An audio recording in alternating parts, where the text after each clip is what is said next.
Tuesday, June 4th, 2019. Iran rejects Pompeo's offer to talks.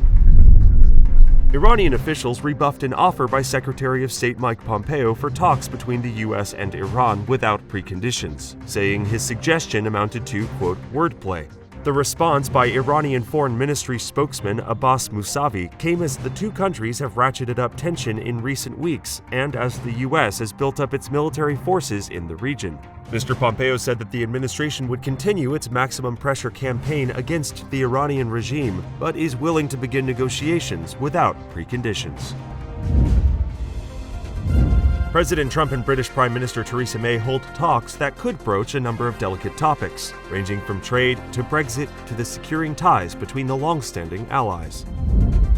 During the failed coalition talks last month, Prime Minister Benjamin Netanyahu agreed to an ultra-Orthodox demand to allow for gender segregation in public spaces. Italian Prime Minister Giuseppe Conte threatened on Monday to resign, telling his two coalition partners to end their constant feuding or seek new elections. Kremlin rebuffs Trump on Syria.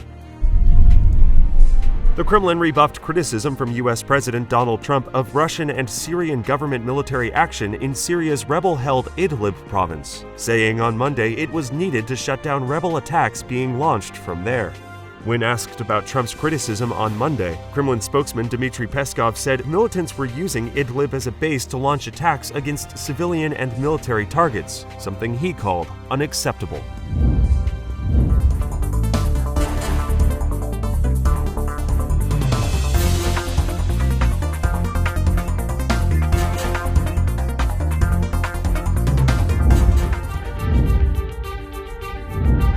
A federal judge sentenced a New York man to 18 months in prison on Monday for threatening to kill two U.S. senators who supported Brett Kavanaugh's confirmation to the U.S. Supreme Court. Botched family reunifications left migrant children waiting in vans overnight in Los Fresnos, Texas. Supreme Court Justice Clarence Thomas scoffed at any and all rumors of his potential retirement. Congress to send $19 billion disaster aid bill to Trump. A long-delayed $19.1 billion disaster aid bill sailed through the House on Monday and headed to President Donald Trump for his expected signature.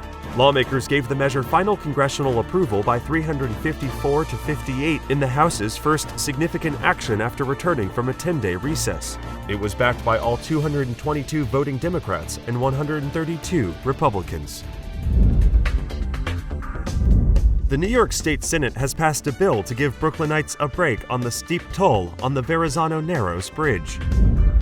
A Long Island man is lucky to be alive after he was struck by a lightning bolt outside his Northport home, sending him flying around 20 feet through the air.